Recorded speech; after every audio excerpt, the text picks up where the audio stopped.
Muy bien, muy buenas tardes. Damos la bienvenida a la predicación del Evangelio. No sé si les ha pasado que muchas de las historias que tienen que ver con personajes inesperados que se vuelven protagonistas después de que se les mirara en menos, son conmovedoras porque esas historias de elección inesperada siempre tienen en común en que el personaje que se vuelve tremendamente valorado a través de la historia, antes era totalmente subvalorado. La historia más común que uno se le ocurre es cuando se habla acerca del rey Arturo, que no era la gran cosa, pero que estaba en un lugar donde se supone que había una espada, que el que la sacara sería el rey de Inglaterra, según leyendas. La leyenda cambia muchas veces y de muchas formas cuando uno la va escuchando, a veces un niño, a veces más grande, pero el punto es que nadie se esperaba que este joven pudiera sacarla y volverse el gran rey que se esperaba, y claro, pues la saca. Y cuando uno escucha esa historia, uno se imagina cómo le gustaría que nos dieran a nosotros esa oportunidad, cómo nos gustaría que nos dejaran de subvalorar en algunas cosas, en algunas personas que no nos eligen para ciertos equipos o que no nos eligen para ciertas oportunidades. Y sabemos que eso es porque la sola idea de que te elijan para algo muy importante, independiente si lo haces bien o mal, se siente bien que te elijan para algo ni siquiera importante, sino que te elijan y punto. Vamos a leer una historia en el Evangelio de Juan, donde se va a elegir a alguien o se va a buscar a alguien y se le va a dar una oportunidad que uno no esperaría. Y vamos a ver cómo reacciona esta persona y vamos a ver lo valioso que es esto que se le está dando. Dice así en Juan en el capítulo 4, versículo 1. Cuando pues el Señor entendió que los fariseos habían oído decir, Jesús hace y bautiza más discípulos que Juan, aunque Jesús no bautizaba, sino sus discípulos, salió de Judea y se fue otra vez a Galilea, y le era necesario pasar por Samaria. Vino pues a una ciudad de Samaria llamada Sicar, junto a la heredad que Jacob dio a su hijo José. Y estaba allí el pozo de Jacob. Entonces Jesús, cansado del camino, se sentó así junto al pozo. Era como la hora sexta. Vino una mujer de Samaria a sacar agua, y Jesús le dijo, dame de beber. Pues sus discípulos habían ido a la ciudad a comprar de comer. La mujer samaritana le dijo, ¿cómo tú, siendo judío, me pides a mí de beber que soy mujer samaritana? Porque judíos y samaritanos no se tratan entre sí.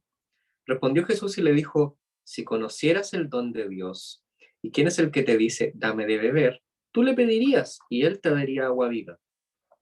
La mujer le dijo, Señor, no tienes con qué sacarla, y el pozo es hondo.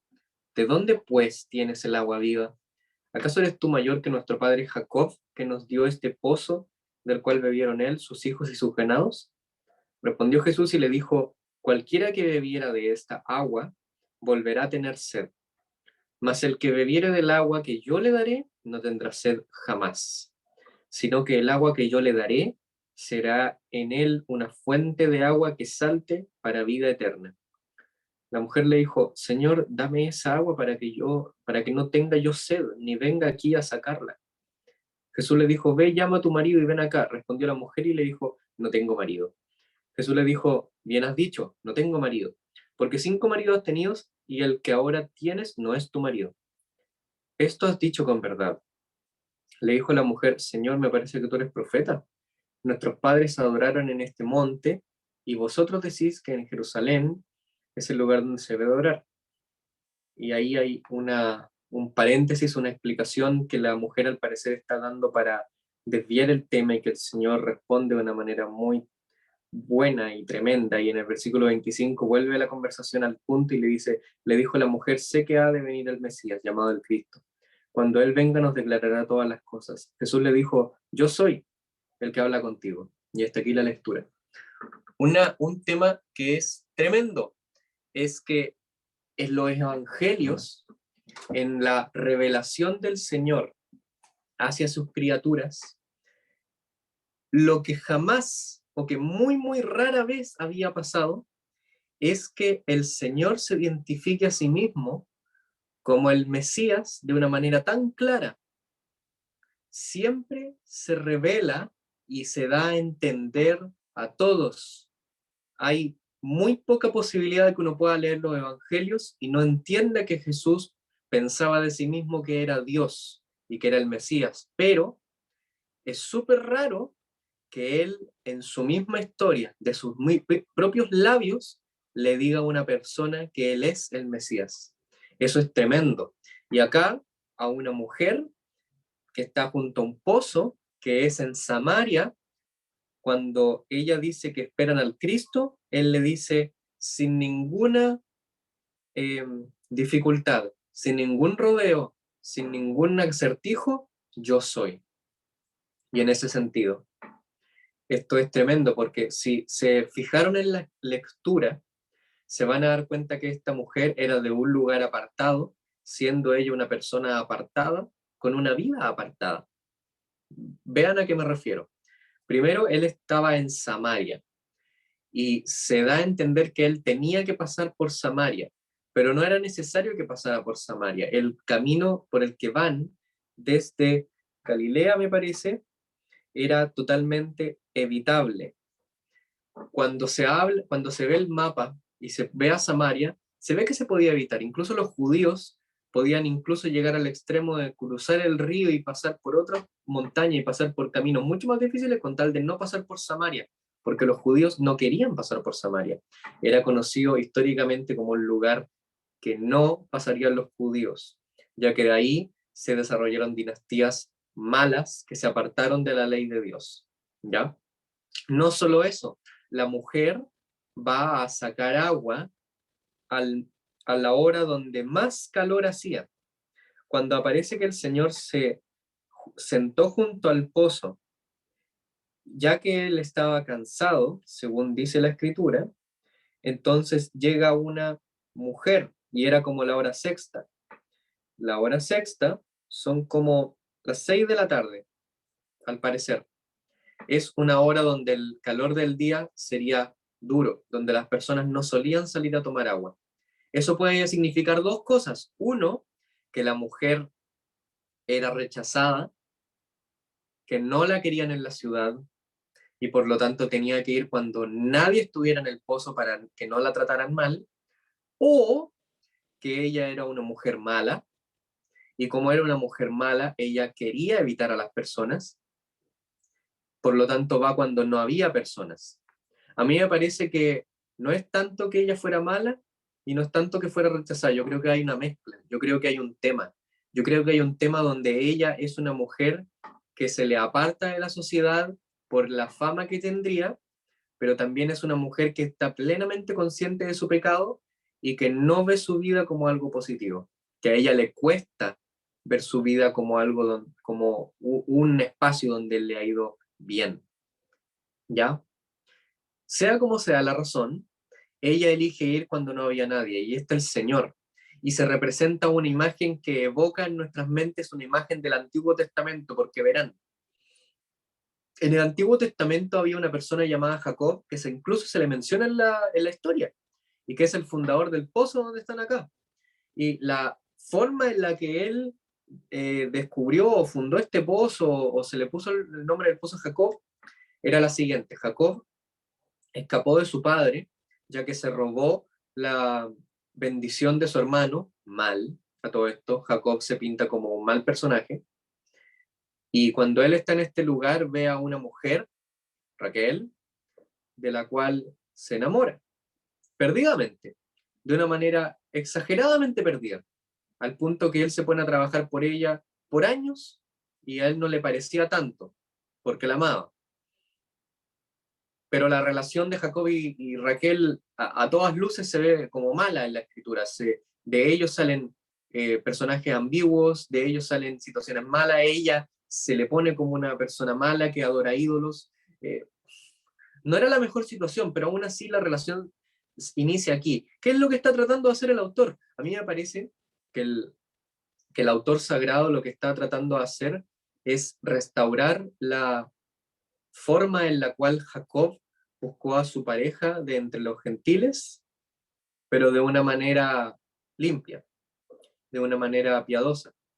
Así como Jacob fue a encontrar a la que sería su pareja en otro lugar, así el Señor está en alguna representación buscando a la que será parte de su iglesia, ya que quiere salvar a esta persona, a ella y a todos los de Samaria, porque después, gracias al testimonio de esta mujer, muchos en la ciudad creen.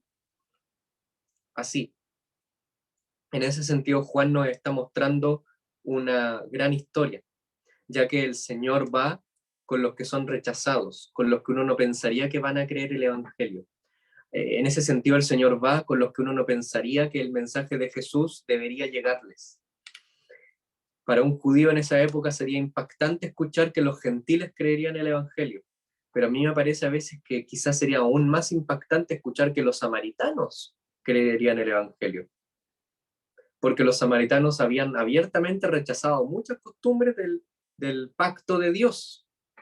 Por lo tanto, quizás son peores que los gentiles, porque los gentiles al menos lo hacen por ignorancia, pero estos tienen claro que lo están haciendo mal y aún así lo hacen. Pero aún así, el Señor va y busca a esta mujer. Y noten los rasgos de conocimiento que el Señor tiene a esta mujer, ya que Él le ofrece agua viva y ella acepta esta agua viva, pero cuando ella acepta esta agua viva, él toca el tema de su pecado. Bueno, ve por tu marido. No tengo marido, ya que he tenido 5 y el que es actualmente mi marido no es mi marido.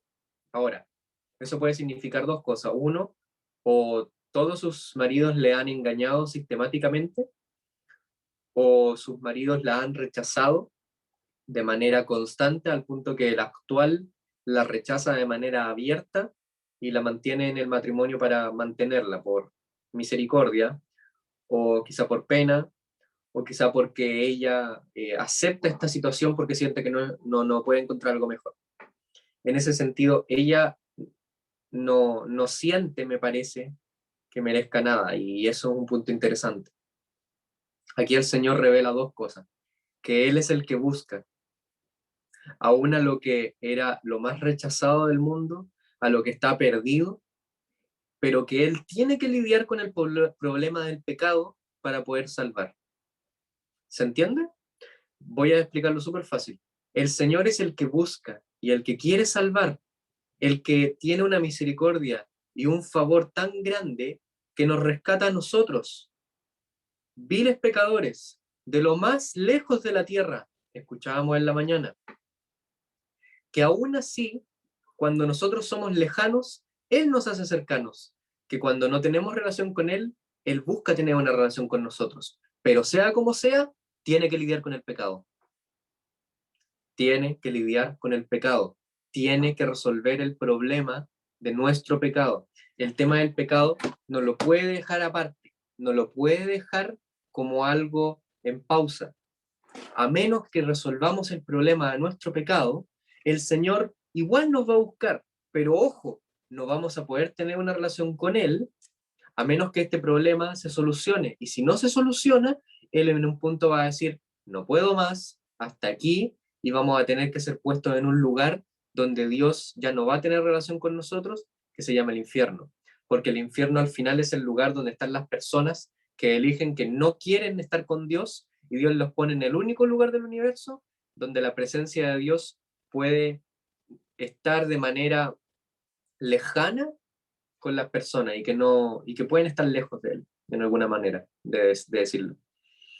En ese sentido, tu pecado te aleja de Dios. Tú quizá estás aquí y dices, pero vine aquí y estoy escuchando el mensaje y quiero escuchar y saber de qué se trata el cristianismo. Muy bien, pero tienes que entender una cosa. A menos que creas en Jesús para perdón de pecados, tu pecado permanece. Y ciertamente el Señor es el que te está buscando ahora. El que quiera escuchar este mensaje es parte de la misericordia de Dios. El que este mensaje se predique es igual parte de la misericordia de Dios. Si el Señor no fuera misericordioso, entonces no permitiría, lo primero que haría sería no permitir que el mundo tenga la palabra de Dios. Tener un acceso tan cercano, tan fácil de tener de este libro. Además está en mi lenguaje, está en mi idioma.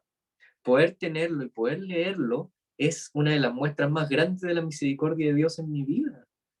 Y el hecho de que yo pueda estudiarlo y leerlo, aunque sea de poco, con mi bajo entendimiento que tengo en muchas cosas, ya es una muestra de misericordia tan grande. Pero debes saber, si tu pecado permanece, no puedes ver a Dios. Así es como la relación con esta mujer se desarrolló. Mira, lo voy a poner en términos simples. Ella estaba en lo más alejado para un judío que existiría en la tierra, Samaria. Aún así el Señor va a este lugar, a Samaria. Él muestra debilidades que eran propias de un cuerpo humano, sin dejar de ser Dios, que es como cansarse, pero aún así teniendo la capacidad de ofrecer agua viva. Ahí está la mezcla de esta naturaleza divina y física y mortal, increíble. Y esta mujer se le presenta y pensando ella que ella puede satisfacer su necesidad, es él el que puede satisfacer su necesidad. Pero hay un gran problema. Ella es una mujer que ha vivido toda la vida apartada, pero que es hora de darle una oportunidad de estar cercana con el dueño del universo, pero si no se soluciona el tema del pecado, esto no puede ser. Cuando se soluciona el problema del pecado, ya que, y es impresionante porque la razón por la que ella cree, me parece a mí, después de tener una larga conversación con ella, la conversación es tremenda y pareciera que ella cree, y cuando le preguntan por qué creyó, dice, me dijo todo lo que es interesante porque las personas en la ciudad dicen, ya no creemos solamente por el dicho de la mujer, porque hemos visto y creído en el Cristo, porque ellos salieron y se pusieron y encontraron al Señor. Le declaró todo lo que ella era, le declaró todo lo que ella hacía, le declaró quién era. Y yo siempre me pregunté, ¿por qué será que esto hizo creer a la mujer si lo único que él hizo fue mostrar que la conocía? Yo creo que hay un tema. Yo creo que el Señor le mostró a esta persona no su capacidad de saber las vidas de las personas o su capacidad de leer las mentes o de su capacidad de tener poderes sobrenaturales. Yo creo que Él le mostró que cuando Él la conoció, hasta lo más profundo de su ser, lo que cuando todos veían se alejaban, lo que cuando todos sus cercanos, sus 5 maridos, más el de ahora, vieron y rechazaron, Él lo vio más profundo de lo que cualquiera podría haber visto en toda esta gran creación y aún así la amó. Es muy común que cuando se repite la situación de que tenemos amigos cercanos y pareciera que los perdemos constantemente, podemos llegar a la conclusión, quizá nosotros somos horrendas personas, quizá nosotros tenemos un problema, podemos pensar, quizá nosotros no somos dignos de la amistad y no tenemos capacidad para tener amigos. Pero cuando encontramos una persona que nos conoce al mismo nivel que todos los que nos han conocido y aún así elige quedarse, eso es conmovedor. Y acá tenemos a uno que conoció a esta mujer hasta lo más profundo de su ser y eligió quedarse. Estimado, imagina si alguien te conociera hasta lo más profundo de tu ser. Imagina si alguien escuchara todas las conversaciones que tienes contigo mismo todo el día. Imagina, o imagínate si nosotros pudiéramos apretar un botón y que todo lo que has pensado y visto y dicho en tu mente durante toda tu vida pudiera ser proyectado para todos tus cercanos. ¿Cuántos se quedarían? ¿Cuántos te dirían algo? ¿Acaso no es ya un cliché esa, ese típico episodio en las comedias donde se revisan los mails de los personajes y todos empiezan a pelear y están todo el episodio peleando unos con otros porque se revisaron los mensajes que se dijeron con sus cercanos acerca de ellos mismos? ¿No es acaso conmovedor y no es acaso al menos digno de mención que cuando el Señor vio exactamente quiénes éramos, cómo éramos y todo lo que haríamos y diríamos a través de toda esta vida que nos ha dado, aún así eligió mandar a su Hijo para morir por nosotros? ¿No es acaso conmovedor que cuando el Señor estaba siendo crucificado en la cruz y los, y no eran, y los clavos le sostenían en aquel madero y la respiración se le entrecortaba, y las espinas estaban en su cabeza, y la gente solo se sabía burlar. Él vio a través de toda la creación a todas las personas por las que estaba muriendo, estaba viendo a todos los asesinos, estaba viendo a todos los pederastas, estaba viendo a todos los políticos corruptos, estaba viendo a todos los criminales, estaba viéndonos a nosotros, la verdad, en nuestros peores momentos, cuando retamos a nuestros papás, cuando tratamos mal a las personas, cuando nos aprovechamos de los demás, cuando decimos que nos falta, cuando en realidad estamos desperdiciando los bienes como queremos, cuando hicimos todo tipo de cosas y situaciones, cuando pensamos de todo, de todos, cuando nos burlamos de las personas en nuestra mente y dijimos, oh, menos mal que nunca me va a escuchar, necesito descargarme, y pensamos de todo, y aún así el Señor vio todo esto y dijo, ¿vale la pena quedarme en esta cruz? Por eso el mensaje del Evangelio es impactante, por eso el mensaje del Evangelio es tan glorioso. Por eso es tan necesario que tú lidies con el problema de tu pecado, ya que no va a ser por tu falta de compromiso que vas a ir al infierno, sino que va a ser porque teniendo la misericordia más grande de la creación, mostrando misericordia y cariño, mostrando ganas de generar redención a otros, tú le rechazaste. Cuando Él estaba en la cruz, Él vio exactamente todos los puntos de tu vida y eligió quedarse ahí. Pero a veces cuando tú ves la cruz y ves que Él elige quedarse, ni siquiera te quedas para escuchar el final de mensaje. Así de grande es su misericordia. No lo digo para humillarte, lo digo para que veas lo glorioso que es nuestro Dios, lo bendito que es su mensaje, lo terrible que es el problema del pecado. Él vino para hacernos criaturas nuevas, para que este pecado ya no sea lo que nos mancha. Al final el pecado es lo que nos mancha, el pecado es lo que nos arruina. Si no pecáramos, seríamos mucho más gloriosos, seríamos mucho más espectaculares. Hay personas que uno las mira y dan ganas de alejarse porque son como, eh, todos tenemos personalidades que no nos agradan, pero son como apartables, que no nos gustan por alguna razón, que no nos gustan y tenemos que mirar más allá de eso para poder generar relaciones con ellas. Pero, pero el Señor, teniendo todas las razones para no querer tener una relación con nosotros, decidió iniciar la relación en el haber mandado a su Hijo para perdón de pecados, en el haber mandado a su Hijo en sacrificio por nosotros. Él ha resucitado y ahora está glorioso a la diestra de Dios y puede salvar a todo aquel que en Él crea. Puedes creer hoy, puedes creer ahora, puedes creer en este mensaje tan glorioso que es que Cristo murió por el pecador, que es que cuando Él vio todo lo que eres y lo que haces y lo que piensas, te amó y se dio a sí mismo por ti. Este mensaje es glorioso por esto.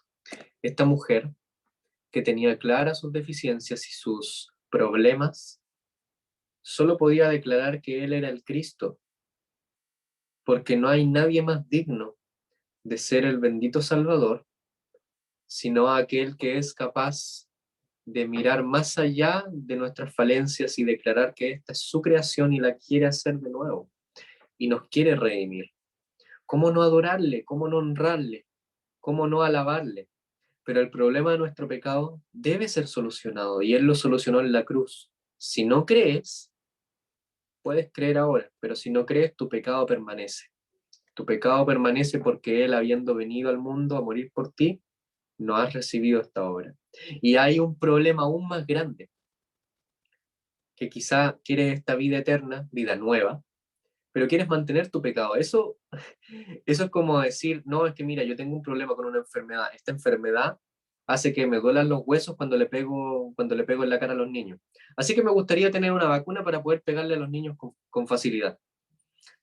Así de loco es la lógica de querer salvación del pecado, pero sin dejar de pecar. Para que veas, porque el pecado es lo que nos aleja de Dios, el pecado es lo que nos hace horrendos, el pecado es lo que nos hace no amables, criaturas lejos de los propósitos de Dios, pero en los propósitos benditos y buenos de Dios, Él se da a sí mismo por nosotros para redimirnos. Habiendo visto todo lo que somos, se da a sí mismo. Así como esta mujer, junto a un pozo, entendió que el mensaje era tan bendito porque Dios supo todo lo que ella era y hacía y había dicho. Y aún así se dio el tiempo de pasar a una aldea tan alejada y tan apartada para estar con una mujer tan alejada y tan apartada y poder estar con una ciudad, porque después salen muchos a hablarle, tan apartados y tan alejados como los samaritanos. Aún así, asimismo, el Evangelio llega a una ciudad tan apartada y tan lejana como es la que estamos aquí, como es la que quizás estés tú, como es llevar un mensaje a lugares tan apartados, como es mandarlo así de manera virtual. Estimado, el mensaje del Evangelio por esto es glorioso, porque habla de un Dios bendito y glorioso que elige salvar al pecador. Cuando no lo merece el pecador, Dios elige salvarle y elige morir por nosotros. Que este mensaje glorioso y bendito sea meditado en nuestros corazones esta tarde y que seamos honrándole y glorificándole por aquel que Él es y que por la palabra de Él también podamos creer. El Señor bendiga su bendita palabra.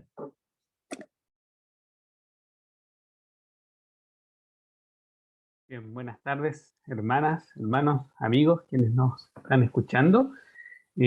Hoy, en este tiempo del que dispongo, quiero hablar de la reconciliación. Ese es el concepto que quiero que pensemos desde la perspectiva de las Escrituras.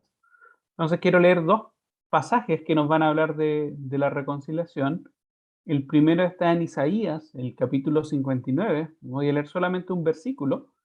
Dice así Isaías 59, verso 2: pero vuestras iniquidades han hecho división entre vosotros y vuestro Dios, y vuestros pecados han hecho ocultar de vosotros su rostro para no oír. Vuestras iniquidades han hecho división entre vosotros y vuestro Dios, y vuestros pecados han hecho ocultar de vosotros su rostro para no oír. Y ahí tenemos el primer versículo. El segundo, que es el que en el que quiero que nos concentremos, es 2 Corintios capítulo 5. Vamos a leer 4 versículos de ahí. 2 Corintios, el capítulo 5, dice lo siguiente: de modo que si alguno está en Cristo, nueva criatura es. Las cosas viejas pasaron, y aquí todas son hechas nuevas. Y todo esto proviene de Dios, quien nos reconcilió consigo mismo por Cristo y nos dio el ministerio de la reconciliación, que Dios estaba en Cristo reconciliando consigo al mundo, no tomándoles en cuenta a los hombres sus pecados, y nos encargó a nosotros la palabra de la reconciliación.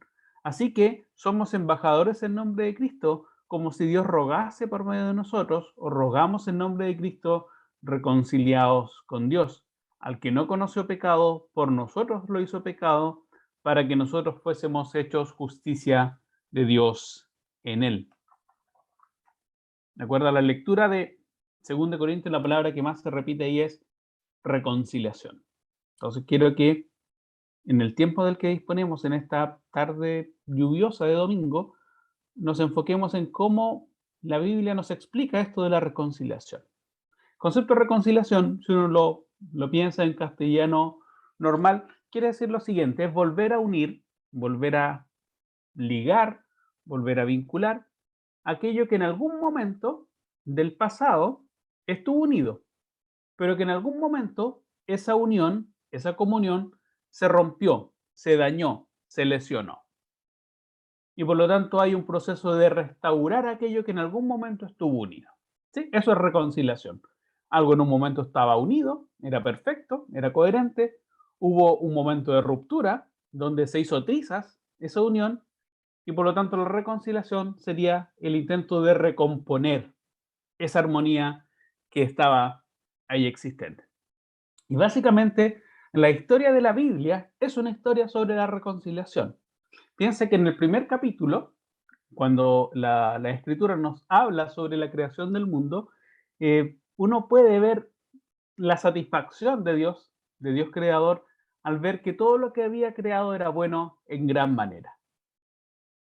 Esa intimidad, esa comunión profunda entre el creador y sus criaturas, que se expresa en el huerto de Edén, era perfecta.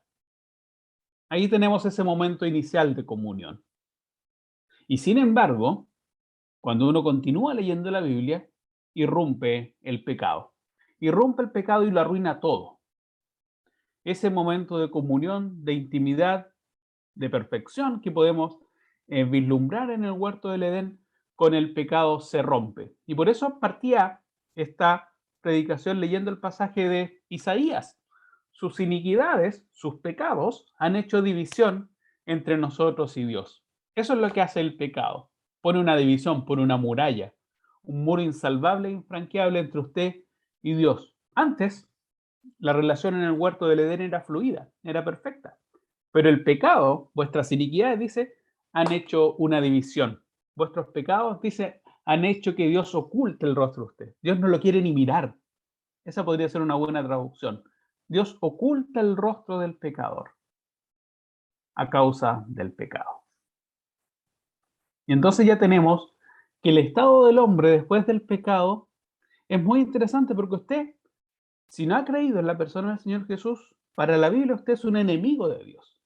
Y esto es muy fuerte, es una palabra muy chocante, porque usted puede ir toda su vida pensando en que en realidad, como usted no es quizás un ateo, no es un anticlerical, no es como esas personas que aparecen en las noticias quemando iglesias, se ha puesto de moda, al menos en los últimos 3 años en este país, hacer atentados incendiarios contra las iglesias. Tal vez usted no tenga ningún odio en particular contra las cosas de Dios, no ande quemando iglesias, incluso usted puede tener hasta simpatía. Puede cada domingo en la tarde meterse en el Zoom e interesarse por las cosas del Evangelio. Puede tener hasta una Biblia en su casa. Entonces puede pensar que usted es simpatizante. Claro, no está tan convencido como para entregarle su vida al Señor Jesús. No está tan convencido como para creer en la obra de Cristo en la cruz, pero usted al menos no se siente enemigo de Dios. Pero en realidad, desde la perspectiva de Dios, que es la perspectiva que importa, no hay ni simpatizantes, ni siquiera personas neutrales. ¿Usted es amigo de Dios o enemigo de Dios? Y lo que es fuerte en la Biblia es que ninguno de nosotros nace siendo amigo de Dios. De acuerdo a Romanos el capítulo 5, somos todos enemigos de Dios. Por el problema del pecado somos todos enemigos de Dios. Y por eso es tan importante, va a decir Pablo acá, el trabajo de la reconciliación. Por eso es importante que nosotros nos reconciliemos. Usted puede decir, yo nunca he agravado a Dios, yo nunca le he hecho ningún mal a Dios. Al contrario, yo tiendo a ser una buena persona, un vecino relativamente ejemplar, pero en realidad usted es enemigo de Dios. Y por lo tanto, como enemigo, requiere ser reconciliado. Ahora, ¿qué es lo notable y sorprendente de esto? Si lo pensamos en términos humanos, cuando alguien nos comete una falta, hace un agravio contra nosotros, nos ofende, nosotros esperamos que la parte ofensora sea la que dé el primer paso y nos pida perdón, y que ella haga todo el esfuerzo por reconciliarse con nosotros. Esa es nuestra posición natural. Es decir, si alguien me faltó el respeto, si alguien me hizo algún tipo de mal,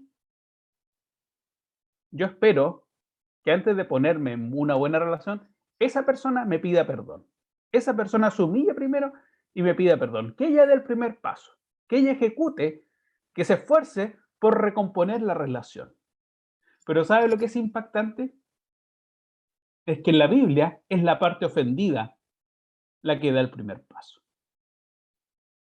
Eso es lo notable. No es que nosotros nos queramos poner en la buena con Dios, nos queramos reconciliar con Dios. Lo que enseña la Escritura, lo que enseña la Biblia en el pasaje que acabamos de leer, en 2 Corintios, es todo lo contrario. Es la parte agraviada, es la parte ofendida, es Dios mismo quien da el primer paso para reconciliarse con nosotros. Y esto es desconcertante. Mire, y todo esto proviene de Dios, dice el versículo 18, que nos reconcilió conmigo mismo por Cristo y nos dio el ministerio de la reconciliación. Y Dios estaba en Cristo reconciliando consigo al mundo. Si se fija, no es que el mundo quiera reconciliarse con Dios, no es que nosotros como ofensores y enemigos de Dios queramos ponernos en la buena con Dios, reconciliarnos con Dios. Es la parte agraviada, es la parte ofendida, Dios el que da el primer paso. Es el que da el primer paso. Y por eso el Evangelio es sorprendente. Por eso el Evangelio es maravilloso, por eso el Evangelio expresa y destila gracia, porque no se parece nada a lo que nosotros, en nuestra naturaleza, en nuestra mente, pudiéramos concebir. Usted probablemente, si alguien le hace algo, usted espera que la parte ofensora le pida perdón y ella dé el primer paso. Acá es la parte ofendida, Dios mismo, Dios Santo, el que da el primer esfuerzo, el primer paso para reconciliarnos a nosotros con Él. Y esto es lo maravilloso. Y eso pone de manifiesto un aspecto central y clave en el Evangelio. El Evangelio no es el conjunto de cosas que usted puede hacer o dejar de hacer para abuenarse con Dios, para reconciliarse con Dios, para restablecer su relación quebrada y rota con el pecado para con Dios. Más bien, el Evangelio consiste, dice Pablo, en proclamar lo que Él ya ha hecho. Es Dios obrando, Dios actuando, no lo que nosotros hacemos, sino lo que Dios ha hecho por nosotros. Él nos ha reconciliado, Él ha dado el paso. ¿Y cómo funciona esto de la reconciliación? Sigamos leyendo entonces nuestro texto.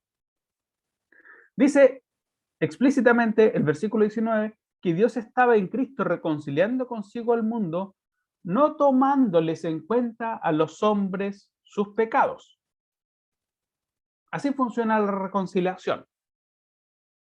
Dios no nos toma en cuenta a nosotros el pecado. Hemos dicho que el pecado es la causa de esa enemistad profunda entre nosotros y Dios. Es la causa de ese muro, es la causa de esa ruptura de relación que hay que recomponer. Y la reconciliación de Dios para con nosotros es que Dios no nos toma en cuenta a nosotros, nuestros pecados. Pero esto es más increíble aún y es más difícil. ¿Sabe por qué? Porque si puso atención al mensaje de nuestro hermano Cristian, en algún momento hay que lidiar con el tema del pecado. Esto no es tan fácil como decir, bueno, Dios hace un gran perdonazo y aquí no ha pasado nada, damos la vuelta, cambiamos la hoja y aquí no ha pasado nada, hacemos borrón y cuenta nueva, un gran perdonazo y listo. No, el tema del pecado requiere lidiar con él. Es de una gravedad enorme, es de una gravedad enorme justamente porque es lo que establece la ruptura, el daño de nuestra comunión con él. El hecho de que Dios no nos haya tomado a nosotros en cuenta el pecado no significa que el pecado deje de ser un problema. Lo que significa es que hubo alguien diferente a nosotros que tuvo que lidiar con el pecado. Y esa persona es la persona gloriosa del Señor Jesús. Y eso es lo que dice más adelante. A nosotros no nos tomó en cuenta el pecado, pero eso no significa que haya alguien que haya tenido que pagar por el pecado. Que para nosotros la salvación no nos cueste nada, no significa que sea una baratija entonces sin valor. Es que hubo alguien que pagó el precio por nosotros. Y si uno continúa leyendo este pasaje, vamos a ver el enorme precio que se tuvo que pagar por la reconciliación de Dios con sus criaturas. Dice, así que somos embajadores en nombre de Cristo, como si Dios rogase por medio de nosotros, o rogamos en nombre de Cristo, reconciliados con Dios. Al que no conoció pecado, por nosotros lo hizo pecado, para que nosotros fuésemos hechos justicia de Dios en él. De ahí está, ¿quién tuvo que lidiar con el pecado? ¿Quién pagó por el pecado? Piense lo siguiente, si el pecado es la causa de nuestra enemistad con Dios, el pecado es la causa de que usted y yo en otro momento haya sido declarado por la Biblia un enemigo de Dios, esa misma causa, esa misma razón, la cargó el Señor Jesús en su propia persona. El único que podía haber, el único del cual se declara en la Biblia que es el Hijo de todo su agrado, de toda la complacencia de Dios, el único del cual se afirma explícitamente que no tiene pecado, por nosotros fue tratado como un pecador. Él cargó el pecado de todo el mundo en su propio cuerpo, en la cruz. Piensa en los peores pecados en los que puede imaginar. Y no estoy pensando en robar, en quedarse con el vuelto, en faltar el respeto a la mamá, piensa en los peores pecados que usted puede imaginar.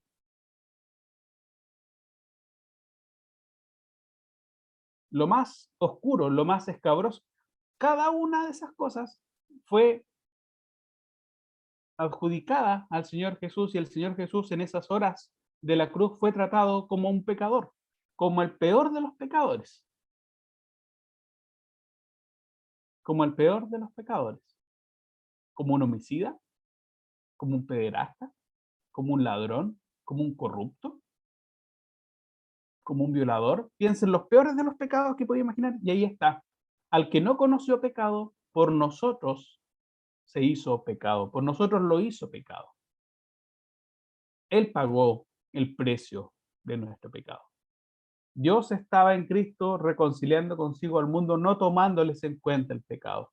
Y a nosotros no nos lo tomaba en cuenta porque hubo un momento en la historia, en la cruz, donde a alguien sí se le tomó en cuenta el pecado de todos nosotros. El precio del pecado tiene que pagarlo alguien. No lo pagamos nosotros, no nos fue imputado a nosotros. Por eso no significa que Dios haya lidiado con el problema del pecado a través de un perdonazo, haciendo borrón y cuenta nueva, haciendo la vista gorda, desentendiéndose. No. En esas horas de la cruz, al que no conoció pecado, por nosotros lo hizo pecado. Y por eso, ahora, nosotros, una vez que el Señor Jesús termina la obra de la cruz, viene la consecuencia de la reconciliación. Mire cómo termina el pasaje que acabamos de leer, para que nosotros fuésemos hechos justicia de Dios en él. Y en esas horas de la cruz, el único hombre justo, el único hombre bueno, el único hombre honesto, el único hombre santo, fue transformado en pecado para que nosotros, viles, corruptos, malos, mentirosos, impíos, así somos nosotros en nuestro estado natural, fuésemos declarados justos delante de Dios. Él cargó lo que no merecía para darnos a nosotros lo que no nos correspondía. Y ahora, revestidos de la justicia del Señor Jesús, esa relación que en otro momento estuvo rota, ahora es recompuesta. Así funciona la reconciliación. Y así funciona la reconciliación porque la causa que originaba esa ruptura, el pecado, fue removida por Cristo en la cruz del Calvario. Por lo tanto, esa muralla, ese muro que causaba división entre el Creador y las criaturas, entre Dios y nosotros, ya ha sido removida para todos aquellos que hemos confiado en la obra de salvación efectuada por el Señor Jesús en la cruz. Él removió la causa profunda de nuestra enemistad con Dios, y ahora, revestidos con su justicia, nosotros ya no somos enemigos de Dios.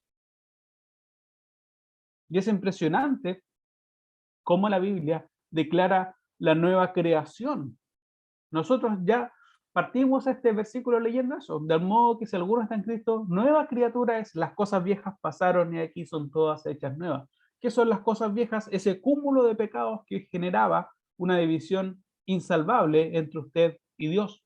Esas cosas ya pasaron, pero ahora son todas hechas nuevas. Y usted entonces ya no es enemigo de Dios.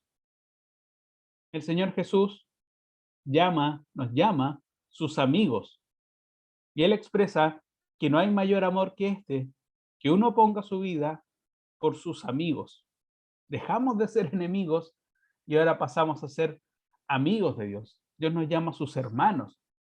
Dejamos de ser extraños, enemigos, y ahora somos adoptados como miembros de la familia de Dios. Y esa es la reconciliación. Y en algún momento, cuando estemos en gloria con el Señor Jesús, volveremos a tener esa comunión perfecta, esa comunión íntima, tal como Él la había deseado al momento de la creación del mundo, antes que irrumpiera el pecado y lo arruinara todo. Vamos a poder tener esa relación perfecta, porque ya no va a existir el pecado. Pero va a estar el Señor ahí con las marcas de la cruz, recordándonos que la causa Él la eliminó y Él la cargó y la pagó por nosotros en la cruz. Y por eso ya dejamos de ser enemigos de Dios y ahora ya somos amigos de Dios. Pero recuerde que no es por los méritos de usted, que no es que usted haya hecho el esfuerzo por abuenarse con Dios. Nada de eso nos enseña la Escritura. Es que Dios en la cruz nos reconcilió consigo mismo. Reconciliados con Dios. Pablo dice, me encantaría que usted se reconciliase con Dios, como Dios rogara por medio de nosotros en nombre de Cristo, reconcíliese con Dios.